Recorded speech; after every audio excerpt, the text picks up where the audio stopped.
السلام عليكم داوديال ميل بواد naga daawanaysaan waa qaran joog news fadlan hadii aad ku cusub tahay channelkeena subscribe saar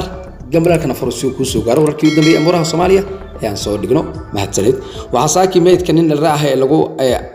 arkay oo waliba si xun loogu dilay xaafadda Sarkoosta ee ku dhow ex control afgooy magaalada Muqdisho dadka deegaanka ayaa saaki arkay meedka nin la raaxay oo xariiq horta ugu xirnaa sidoo kale indhaha ka duubnaa